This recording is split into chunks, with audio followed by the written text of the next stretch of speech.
our relationship to our past, or the image of our past, has been so abridged because of, part of the nationalist project is to have a sort of to mythologize and homogenize your nation's past. So to give the reason for the nation to be. So my name is Jeremy Gage, and welcome to the Draw Your Dice podcast. This is an educational show involving all things tabletop role-playing industry. Listen alongside me as we hear from creators, entrepreneurs, and supporters about their personal best practices, principles, and philosophies. I encourage anyone from the budding game designer to a seasoned publisher and everyone in between to sit down with us and enjoy today's episode. Hello, everyone. Thank you for coming to the Draw Your Dice podcast. My name is Jeremy Gage, as you heard in the intro, but as always, the show is never about me. It is about who I have brought to you today, and I have brought another international guest from across the globe. This person is one piece of Centaur Games. They have a Kickstarter coming around the horizon, Reach of the Roach God. I would like to welcome to the show, Zedeck. Hi, thanks for having me. Of course. Thanks for being here. As an opener to the show, would you just give a brief introduction of who you are, how you present yourself to the internet, and any links so that people can go check out your stuff / give you money as soon as possible? Sure. So I'm Zedeck Siew.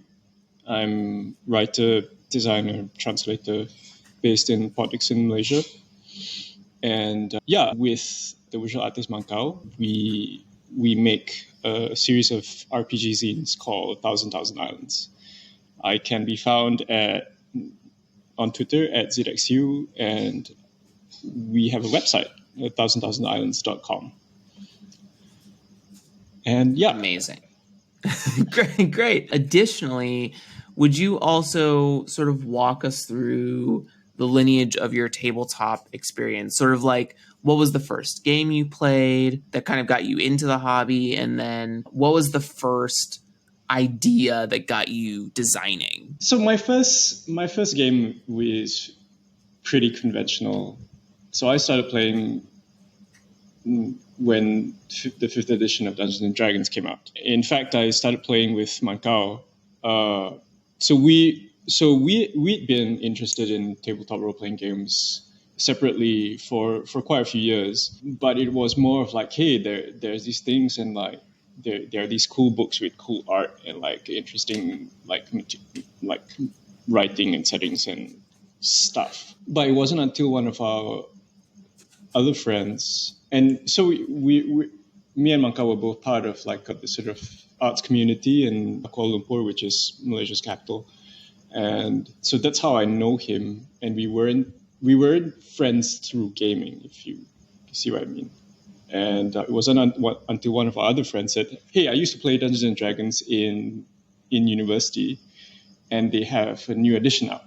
So are you guys interested? So yeah, I mean, that was basically our first time playing. And so I guess it's serendipitous or full circle, in the sense that me, Mankau, and also Grace, who is also helping us on our Kickstarter project, our upcoming Kickstarter project, that all three of us were part of that same campaign. Yeah, I guess this is in terms of actually making things. I can cite two things quite specifically. One was finding a blog by the sort of old school Renaissance designer, Patrick. So his blog, False Machine, was something I just stumbled on. And it was a particular post on the blog. He had written about a book called The Art of Not Being Governed by an academic, James Scott. And the book is basically an ethnography of the Zomia region in sort of mainland Southeast Asia.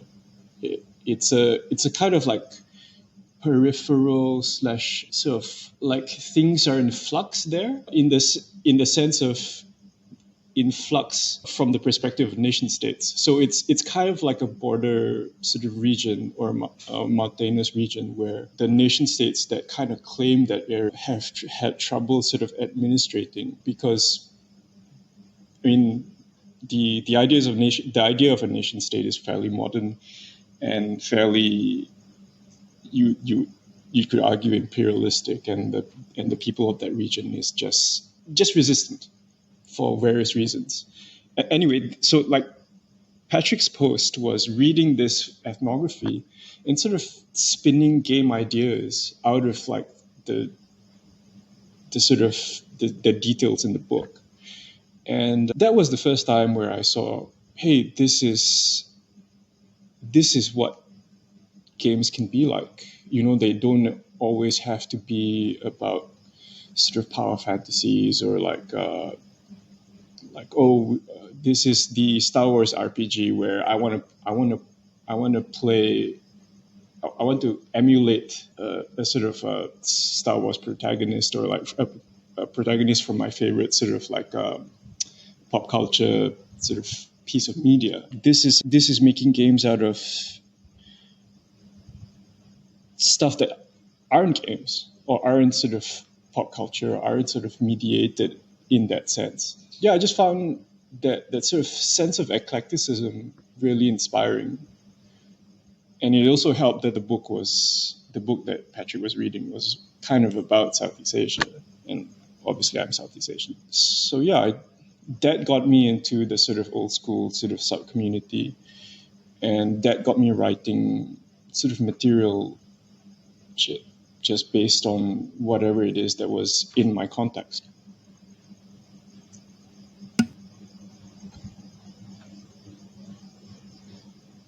Yeah, did that answer the question? Hello? Oops.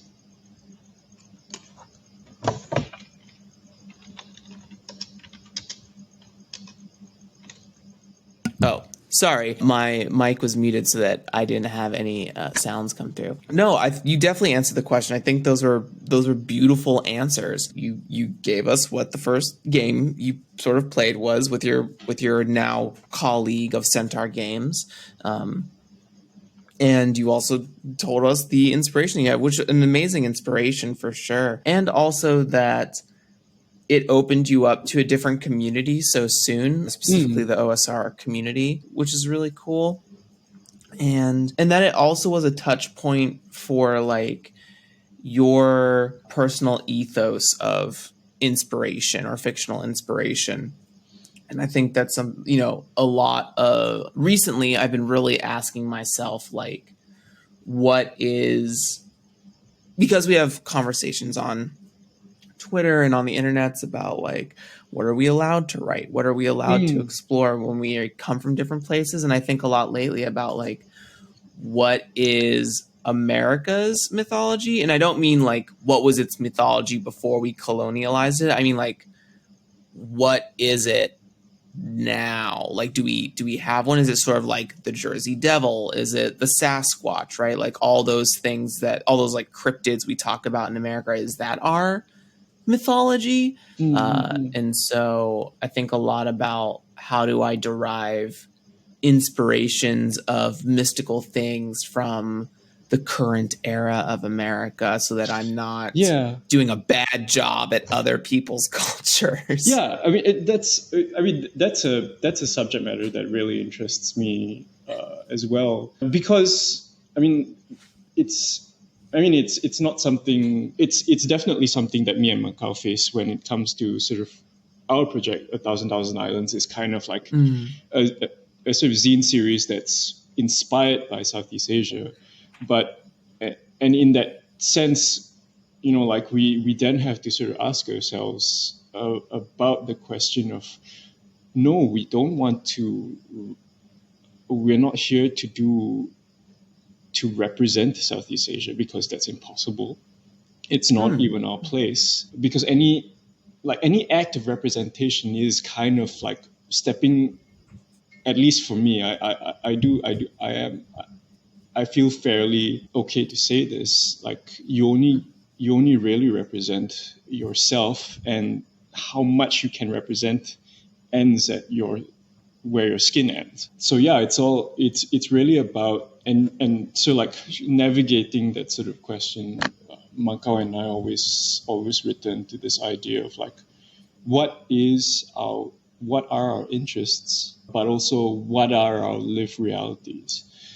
And so a lot of the stuff we make, granted, there's a fair bit of sort of research-based work as well. Like Makao is a visual artist, and a lot of his images are created with lots and lots of like referencing and research about sort of material culture, like fabric motifs and fabric. Fabric is a big deal in sort of the region. Sort of architectural, sort of like what curlicues did the houses have, like what kind of wood carvings, all that stuff. But more than that, the zines are really, for example, one of our zines, which is kind of like a zine set in sort of a mountain kingdom and has a kind of like haunted mansion sort of feel to it.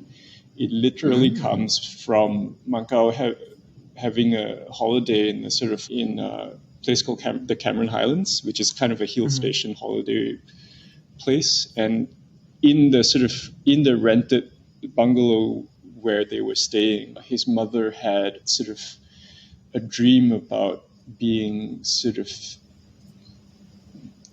exsanguinated by ticks. Wow. So yeah, a lot of this comes from sort of like. So and if you've seen the zine is literally kind of about Merkerger. Our crocodile zine comes from the fact that I live in a state called Negeri Sembilan, and I get my water from a river called Sungai Linggi, and there are lots of saltwater crocodiles in that river. And you know that there's sort of stories that you hear as you're growing up, or that you read in sort of tabloid magazines about this family whose grandmother or great grandmother was a crocodile and frequently sort of possesses the sort of daughter of the family because she wants to visit the family. So it's stories like that kind of like ultimately inform the work. And so like that idea of like really just being specific. So like the question of like what is the American myth or the American, and I find that actually I use Patrick as an example for this too, because he made a book called Silent Titans, which is about his hometown in England, like specifically. So a lot of the references in that game or in that sort of campaign setting are so Birkenhead specific that, and sort of like the myth of that particular region or that particular city. And ultimately that's what's really exciting. The specificity of a thing makes it exciting, makes it universal. So you don't have to represent a region or a nation or anything. You only represent yourself, and that is the representation. I think that feels so kind of freeing as you say it, because it's like what represents you and your experiences is so fascinating, because I think that is something that's sort of overlooked, especially in like trad fantasy games when they're trying to include dragons and demons that have different like sort of connotations from different cultures and stuff like that, and gods, right?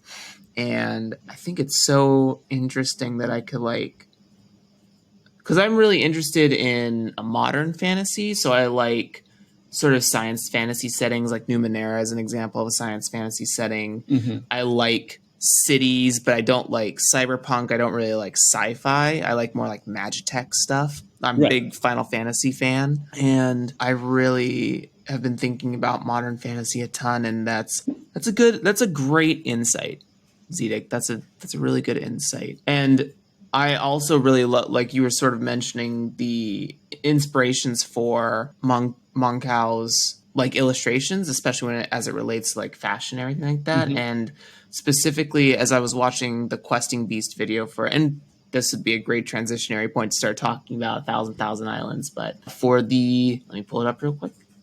Corvu, is that how you say that? Yeah. Corvu, the drowned or dry vassal of the sea, the sort of like headpieces, or even like the decapitated headpieces of all the, boat boatswains, boat, just The- all like the boat pieces that get as a Right, piece yeah. to that is so cool, so very, very cool. And the living ships is just amazing. But before any of that, could you just talk about a little bit of what the 1,000 Islands project is? Okay, so Thousand Islands started with Mankao, and he was basically, it was a reaction. He was reacting to the kind of Southeast Asian themed or Southeast Asian inspired sort of, I guess, pop culture or fantasy sort of stuff he was seeing at the time, which really felt to him as like, okay, this really doesn't feel Southeast Asian. It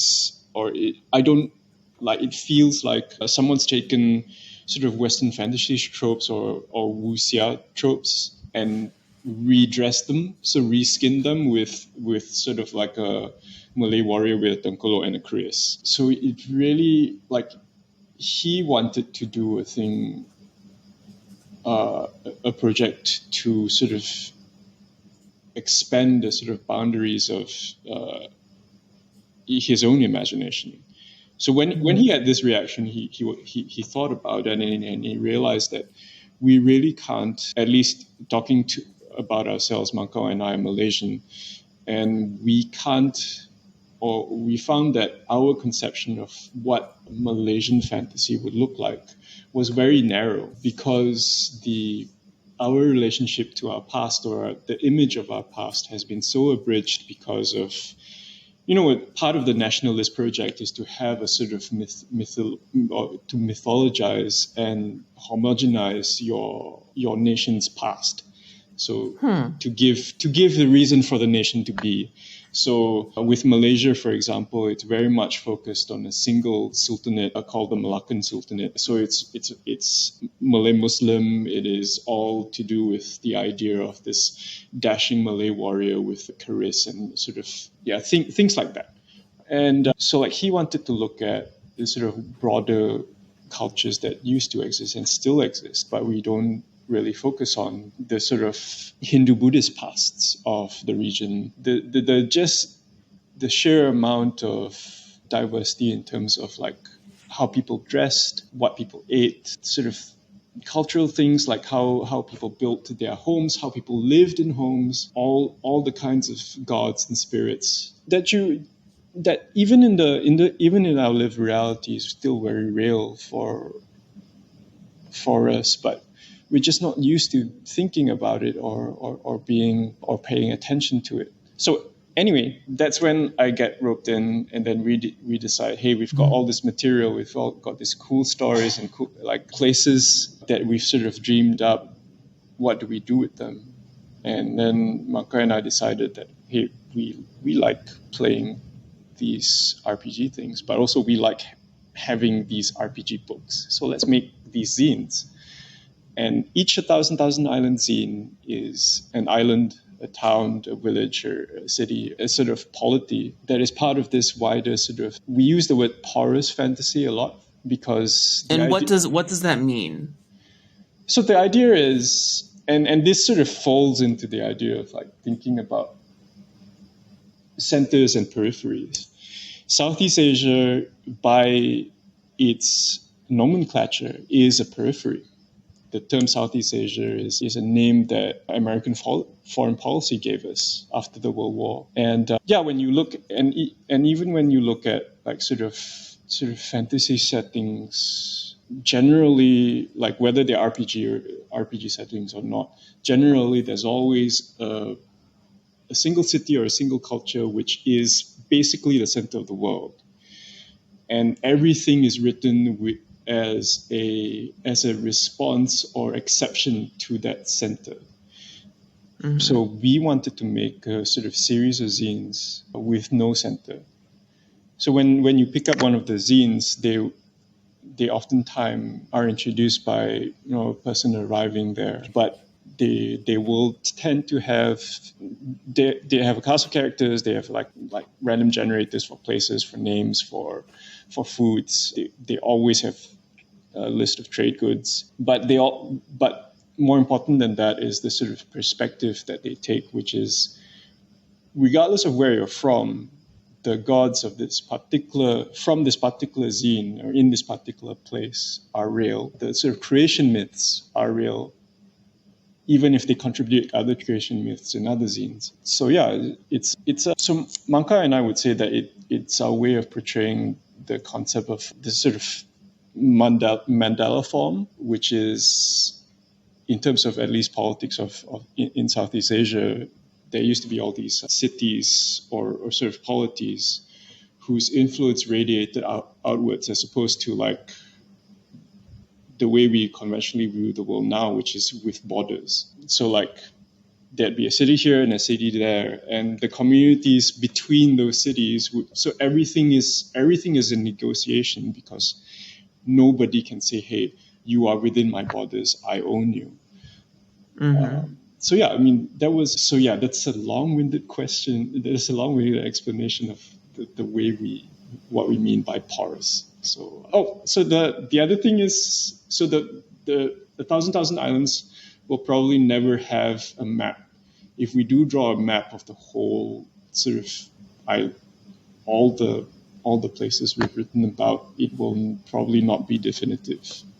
And our go-to way of generating, hey, if you want to play a game set in 1,000 Islands, take all your zines and throw them on the floor, and how they fall is how they are arranged, how these places relate to each other. I thank you for answering both of those questions for me, and for maybe the listeners who had a similar question. But one thing, first of all, I love the sense of like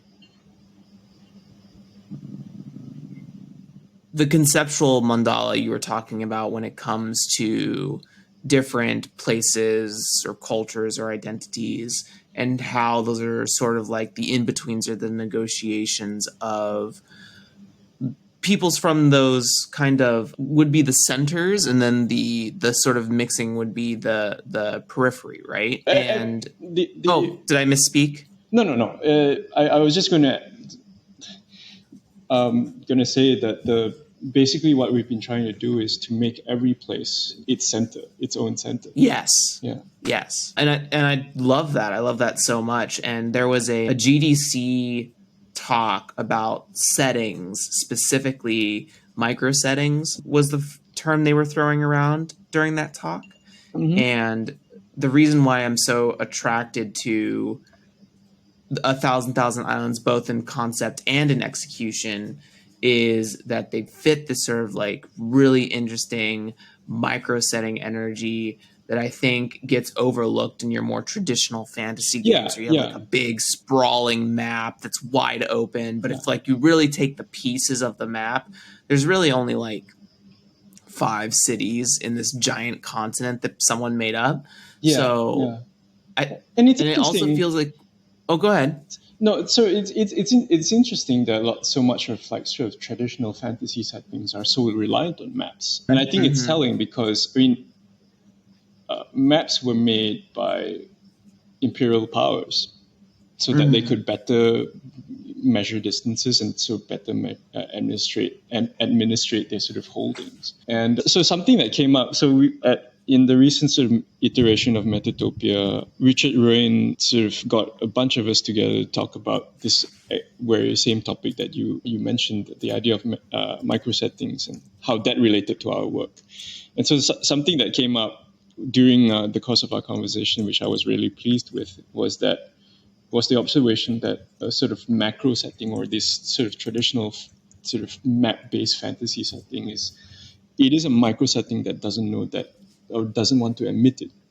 Because there is always, in the building of these worlds, there are always assumptions about how the cosmology works, which gods are gods and which gods are spirits. You know, like all those like little sort of judgment calls and assumptions that are kind of invisible. For example, I was also talking with in another podcast about this idea that Dungeons and Dragons, like from its very first bestiary, had a clear distinction between monsters and animals. So like animals are mundane, they are basically naturalistic, sort of empirically scientific animals like basically mundane biological creatures, and monsters are these like eldritch things that can have magic or like turn your swords to rust or whatever.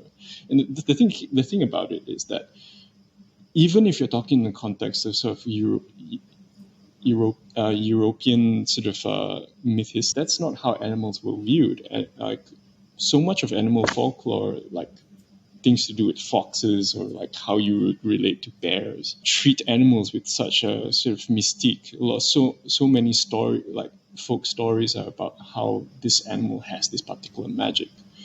And because of where probably sort of Gary Gygax's assumptions about how the world works, Dungeons and Dragons, as its bestiary sort of encodes, can't tell an animal, a folk animal story. I mean, obviously you can sort of like change the rules basically, because like everybody house rules Dungeons and Dragons. But that assumption, I thought it was interesting to see that assumption baked into what is basically, here are the abstract rules, the bones of the world, so to speak, which really doesn't reflect a widespread idea, but a specific assumption. Yeah. Often I think about how much we take for granted what our world, like the planet Earth, is like. Like, I think constantly about lightning and how that is just like raw energy that forms in a cloud and shoots down to the surface. Like, everyone's like, oh, like that's a thunderstorm, but like how truly mind-boggling and amazing is lightning, is a tornado, is like the ocean. Like, and then when you talk about sort of how people viewed these animals as, or there are some cultures in the world who view animals as a more like have a more mystic quality to them, or a more maybe even eldritch quality to them, as we talk about the difference between a monster and a beast for the Gygaxian train of thought. It's like these trickster spirits or these spirits of strength or something like that. Like the comparison between a human being and a bear is insane. Like, the difference in strength, the difference in size, the difference in like what they care about and how they feel about different things or what they represent to people is just like, there's so many different angles you could look at just a single animal on the planet. And even more so when you either put that animal in its environment and then view the environment as a piece of that animal, or even vice versa. And then if you were to do fiction and fantastically move the bear into a different, like, what does a desert bear look like, right? Like, that's so mystical. That's so like fascinating to me. And I think it's just, it's something that I don't think a lot of people think about, especially as it relates to like imperialism and colonialization and stuff like that, and nationalism, and how it sort of like erases those, or maybe not, maybe erase isn't the right word, but it obfuscates, yeah, all those ideas. And it's something I constantly try to like unlock in my mind about how mystical Earth is by itself. Yeah, and yeah, so like, yeah, I guess that's what that's what we're exploring. The idea that if every different place is its own center, then the way the world works changes from place to place. Or and so the contradiction is part of the world. If you yeah. And Marco and I think about this a lot because obviously, I guess, modern middle-class Anglophone sort of like rational thinking people. But during Hungry Ghost Month, we're still careful when the sun goes down. You know what I mean? And it's not a question of whether or not ghosts exist. It really is a question of like, does the ghost know that you think it doesn't exist? I remember this quote, and I often talk about it, even though I can't find the source. It was an interview with one of the sort of indigenous communities in East Malaysia. This community is now largely Christian because of sort of colonialism and sort of missionary work. But some of their sort of their elders remember and still practice the sort of like their sort of traditions. And it was an interesting quote because, we are Christian now, but like during the Harvest Festival, we try not to spend the night in the longhouse because the longhouse is full of spirits, and the spirits of our ancestors will probably be offended that we don't believe in them anymore. And I just found that, that idea is so emblematic about how I relate to this context, for example. Like that seeming contradiction is just the way I live. And that's the kind of thing that we are trying to present, I suppose, in our work. What was the name of the event? The Hungry Ghosts? So, Hungry Ghost Festival. It's Hungry Ghost Festival. Yes. Could you tell us about that? I would, if you're open to it. It's also called the 7th month because that's when the 7th month of the sort of lunar calendar. So it's an East Asian sort of Chinese thing, and Manka and I both are ethnically Chinese. So yeah, during Hungry Ghost month, if I'm not mistaken, the gates of hell open and basically like tormented spirits walk the earth. And as a relative, you're meant to sort of like entertain them, keep them fed for this period of time. So a lot of Chinese communities would put on like sort of opera shows and so it's one of these things where they're sort of opera stage shows, and people will go to watch them, and then the few front rows are kept empty because that's where the ghosts would sit. Yeah, so it's just one of those things. Yeah, I think it's cool. I think that's amazing. Wow. Thank you for sharing that. It's just part of life. Well, I don't know. I think when we talk about this conversation of creating all these centers of experiences, I think it's also like a piece of that is learning about those centers, from center to center, learning about those centers, right? And then engaging in that conversation. So like, while the thing to that particular center might feel mundane or just kind of like a thing we do that's sort of like cyclical or habitual, I think for the other center it's like, wow, that's exactly. And I'm not trying to blow smoke up anyone's ass. Like I truly think that's amazing. But, and that's the thing. Like I understand what you're saying, and the reverse is also true. And that's why I was taken so much with Patrick's Silent Titans. And I'm sure if somebody from America would write about their sort of home city or hometown, there'd be these little details that would be like, wow, that would, as a person who's not from there, would be really sort of fire for the imagination. Do you think that, I mean, this might go back into like a conversation about like colonialism or imperialism, but do you think like in this concept of 1,000 islands, or even in the concept of like centers and peripheries, do you think the conversation of like learning about another center changes the center learning about it? Like, do you think that centers adjust over time as they experience other centers? That's a complicated question. I think. Yeah. And so like that's the thing. I think when sort of, at least in the sort of patchwork of the sort of Southeast Asian region before colonialism or even before the arrival of Islam. Yeah, I mean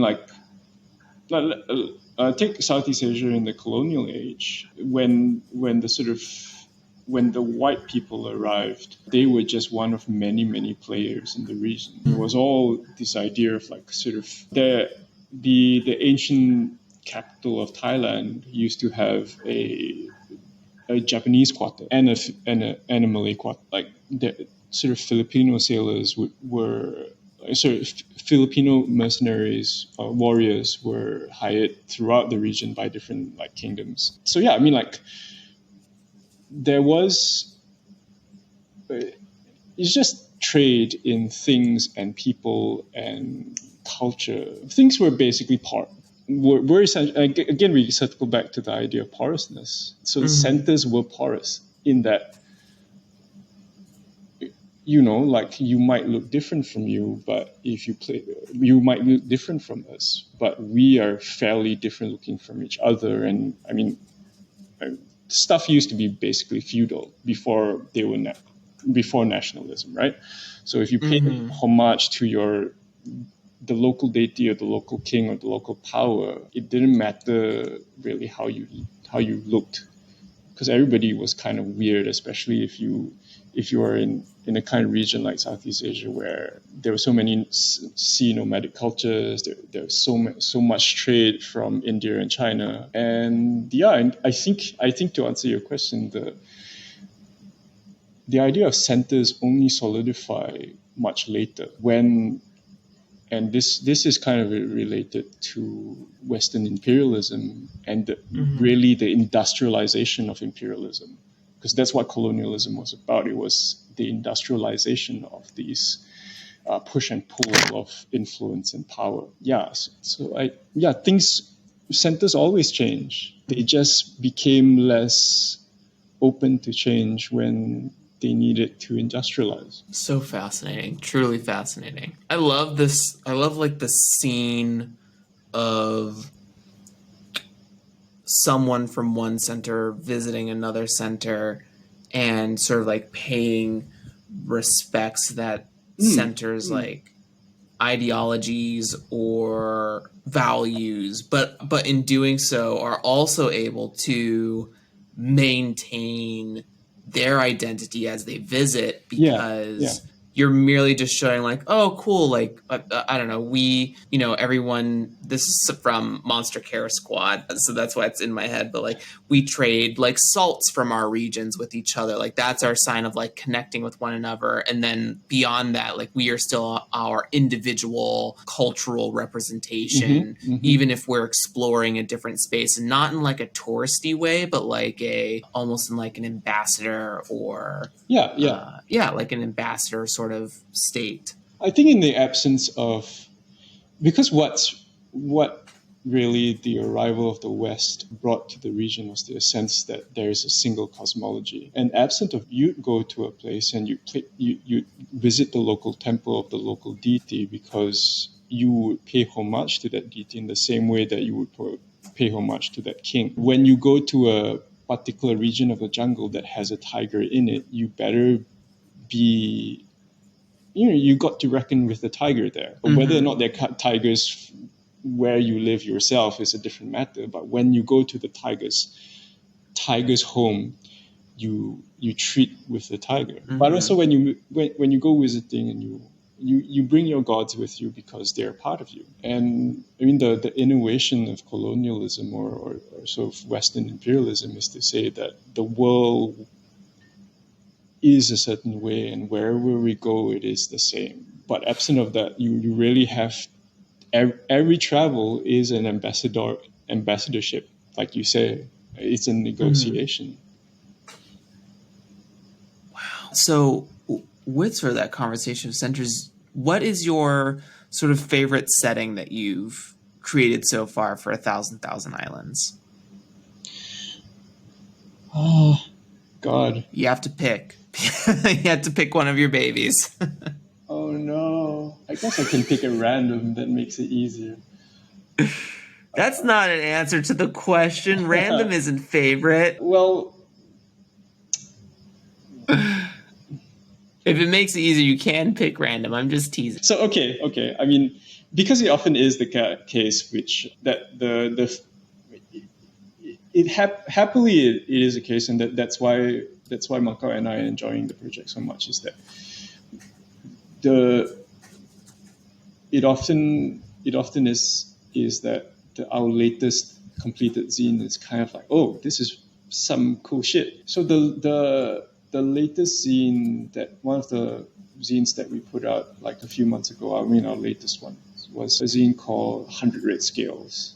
And I'm pretty pleased with that. So that zine is about an archipelago inhabited by monitor lizard folk. Basically, they're monitor lizards, but they are essentially the people of these islands, and the sort of humans, if you like human people who live there, adopt the sort of local culture, which is because monitor lizards don't make vocalizations, so their language is entirely gestural, and so like humans also like, yeah, if you talk to, if basically new arrivals are very obvious because they talk.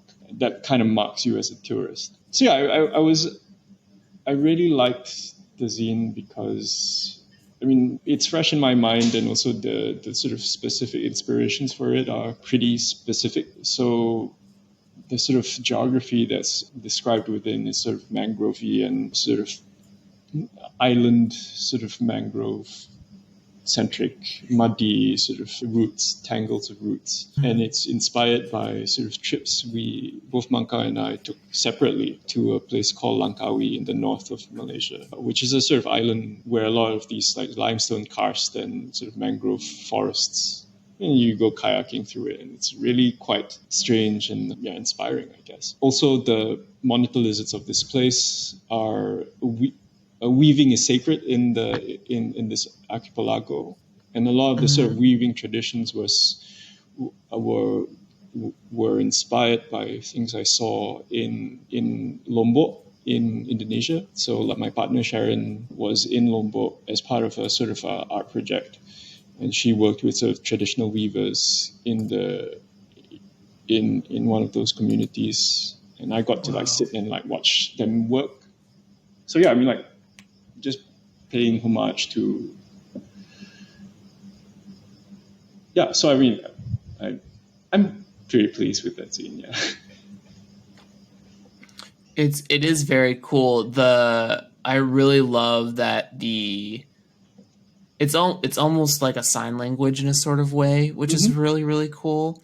And another like piece of that particular setting that I love are the NPCs, or the sort of like presented figures in the book, like 20 Lake Claw and 13 Silkbone. Those are just like, first of all, the drawings fucking ripping amazing. They're so good.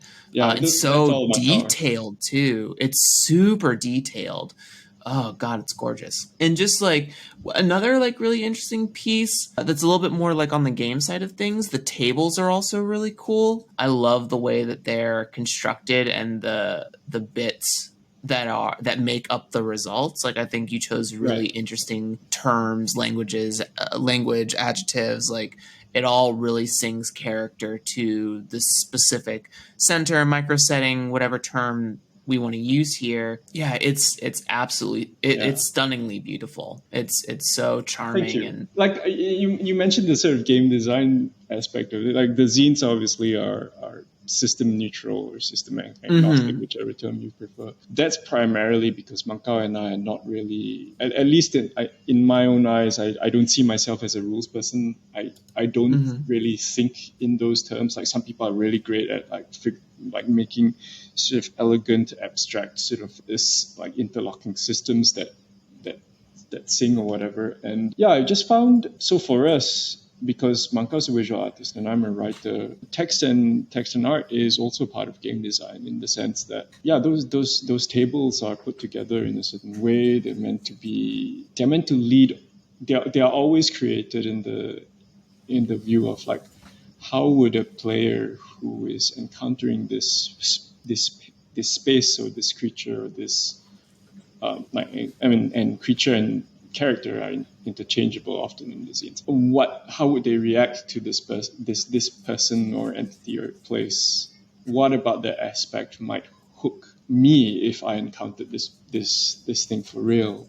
How would this particular combination of results, if you roll them, create hooky character, I guess is the word. Yeah, so that's my excuse for for writing system neutral stuff. It's yeah, how what are the bones of a good story, or what are the bones of a sort of situation that might go somewhere? That's always in our minds when we make the images or the text. Yeah, there's a term that's like floating around in my mind as you sort of talk about that, is like, what is the sort of, someone might use the term like inciting incident, someone might use the term of like conflict, but I really think maybe something a little bit more evocative for me in this moment as I'm searching my mind is I watched some like drawing lessons on YouTube and stuff, and my partner is a visual artist. And one of the things that I find really fascinating when it comes to character design is gesture. And how gesture is the sort of like vocab word for like movement or being in space, and how you present that in a 2D way. So as you sort of like talk about this, I think about like, well, then what is the gesture of any particular NPC or story or setting? Like, what is the movement? How does it operate in its space on a narrative level? And I think I just think that concept now in my mind is really fascinating. The gesture of narrative. And the thing about communicating that kind of detail is it's not just about sort of, doesn't only serve the sort of narrative or the sort of this, I mean, the shared creation of narrative in the RPG, but also in the sort of more practical, like, how do you run this character? How do you portray it if you are the GM, or if you are the character who's playing or the player who's playing that character? So something about, like, the zines are relatively light on text, and the drawings are so detailed and that's by design, because so like there's a lot of context orientation that is going on with the images, because Southeast Asia is not a very familiar sort of vocabulary of imagination or gesture, as you put it, in terms of like the way people dress, how people behave, the fact that nobody wears shoes. But that sort of stuff is kind of signaled almost on a subconscious level, because you basically look at the image of the character and you kind of get how you might be able to play this and what the sort of cues of the culture are about. I remember Amanda Frank sort of saying that when she ran 1,000 Islands for her home group, it was really like whenever people were kind of confused about how something would look, or like they had trouble imagining this character, she just showed them the zine and they're like, that's how it looks. And because it's not impressionistic, sort of Mankao's drawings give so much information in terms of like the textile culture and the sort of the way the masks look and the way how this lizard is dancing with the mask. You kind of so that sort of orientation is done for you. Yeah, it's so fascinating. Now I'm thinking about like narrative with like visual art terms. My mind's exploding, but that's another podcast for another day. With that, I would like to allow you the opportunity to sort of talk about the Kickstarter that's coming up. Yes. Would you just give a brief introduction for maybe someone who's not familiar about Reach of the Roach God, and sort of walk us through like what that project has been like so far? So Reach of the Roach God, it will be part of 1,000 Islands. It will be our first book-length work.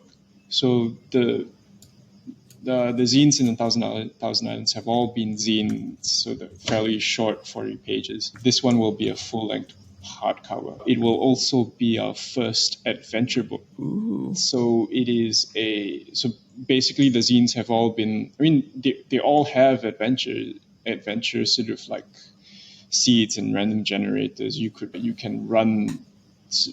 create adventures in them, but so Reach of the Roach God will have basically 3 fully formed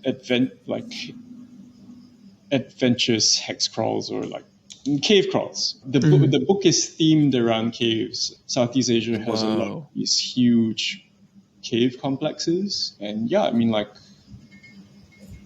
they're like, Manka and I have been in not many, but even just one makes you creeped out and sort of awed in the same light. So like, we really want to communicate them. So yeah, there'll be 3 adventures. They'll all push you underground. The book will also have 3 essentially zine, similar to our zines, 3 gazetteers of like cultures that exist in this sort of underworld. I've been sort of telling people that this is kind of our take on an Underdark book, like a D&D Underdark book.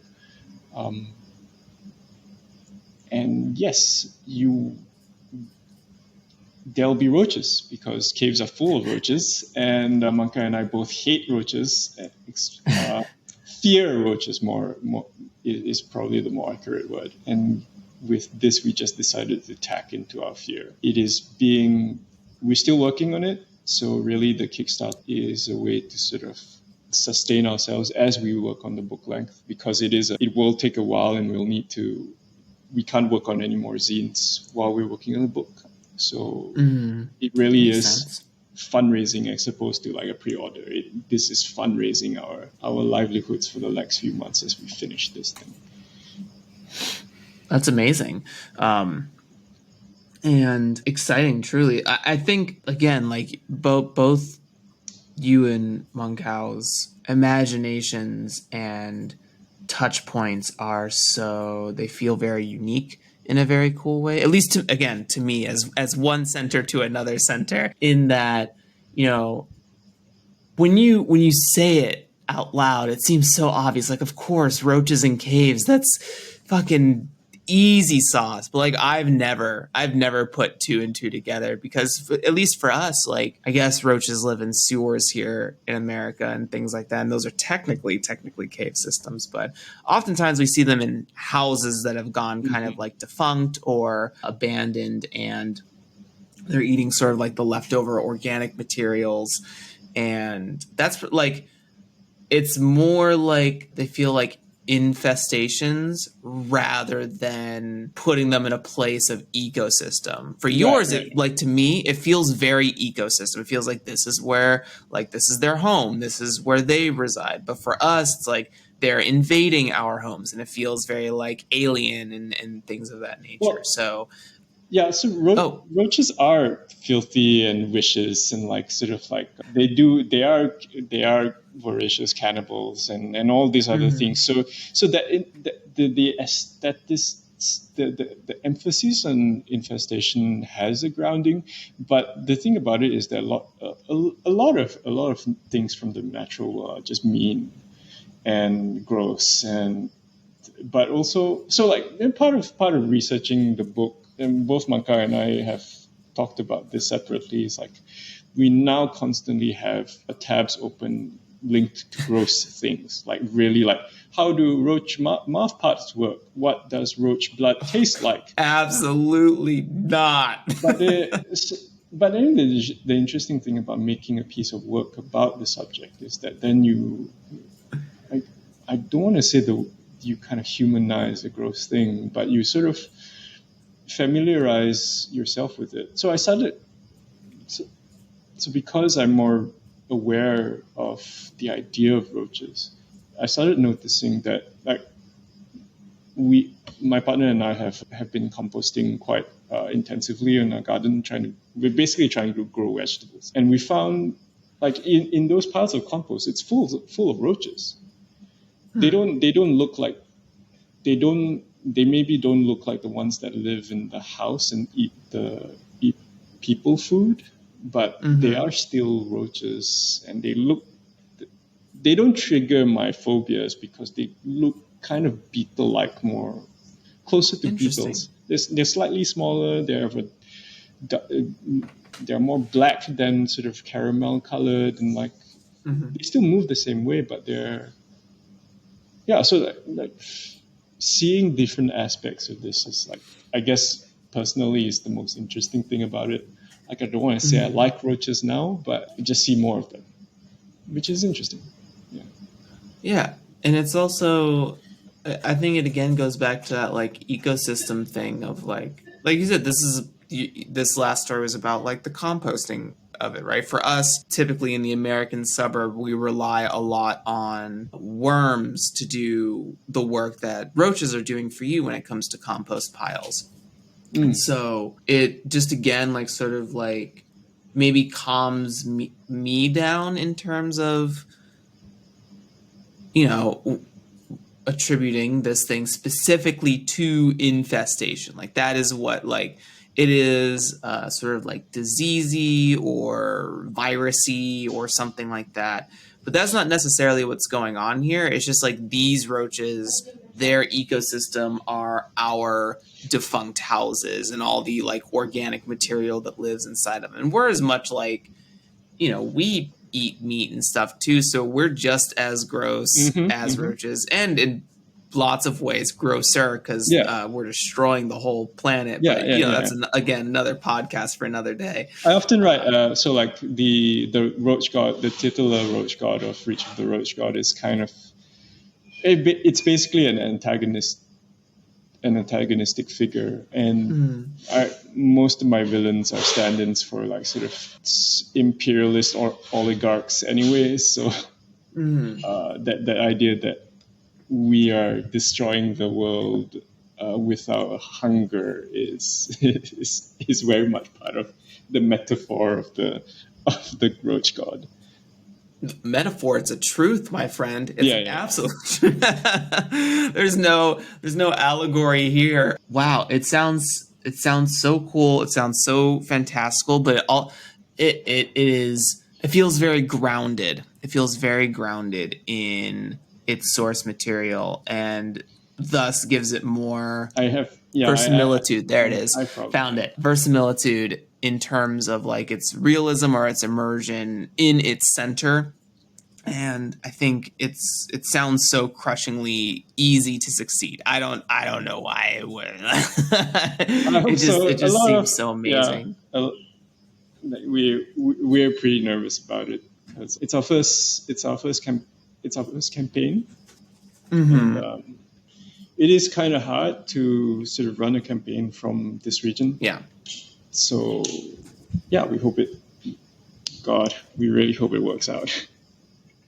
I want it to work out for you, and that's why, that's part of the reason why we're doing this today. So we inform the people about what's going on so that they can get acclimated to spending dollars on the game. Do you have a follow page up for Reach of the Roach? We've got a bit.ly/ROTRG sort of link. But I'll drop it in the show notes or whatever.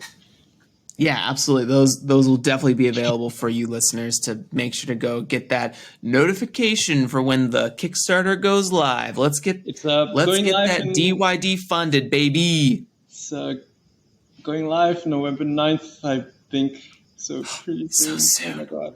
Well, that means I'm going to have to turn this episode around then. I'm going to have to get it edited and out there as soon as possible. Do you have any favorite pieces? Is it the Roach God? Is it sort of like the environment you've put the Roach God in? What's your favorite piece of the Kickstarter so far in its conception? Oh, gosh. If you have to pick randomly again, that's okay.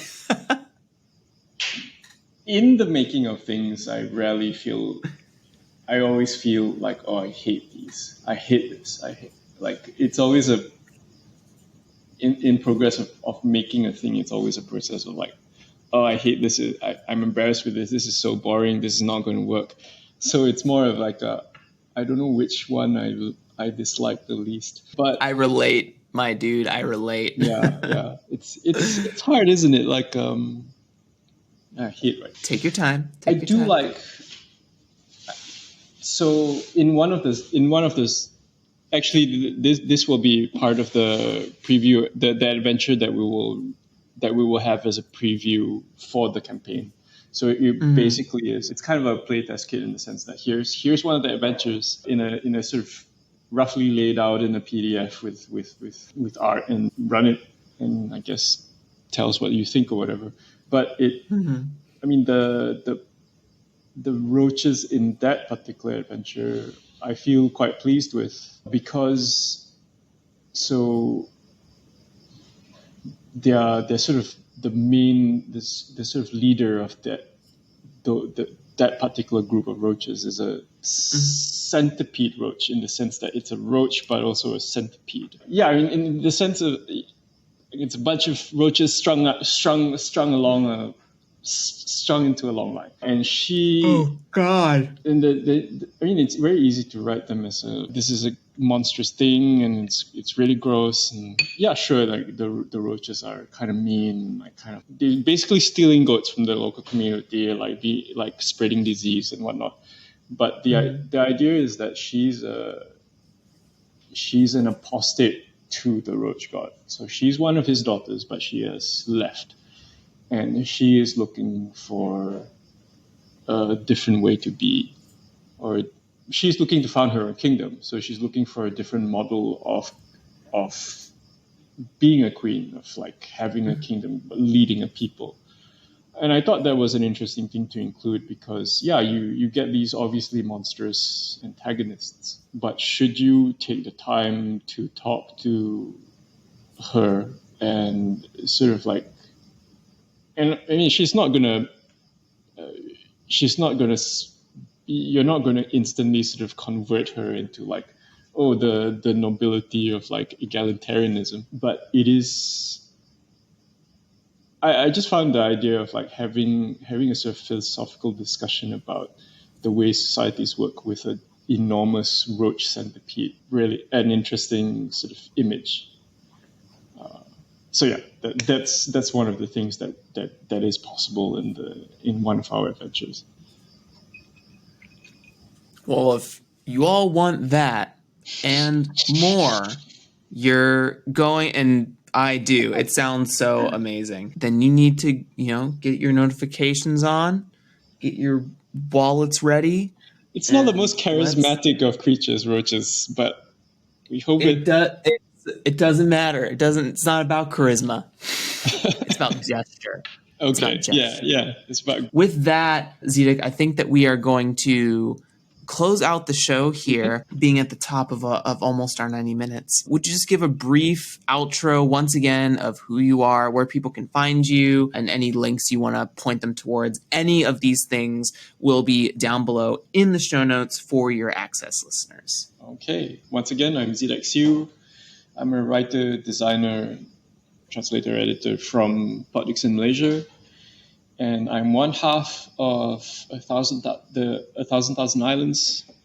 And our first book, Reach of the Roach God, will be on Kickstarter soon. Find me at Zedeck Siew on Twitter and 1,000,000islands.com. Amazing. Thank you. Well, thank you, Zedeck, for being on here. Thank you, everyone, for listening to Zedeck, because I learned a lot about myself and roaches today, and so much more. Thank you. And you're welcome. Yeah. And we will see you next time. Say bye to the people, Zedeck. Bye. Bye.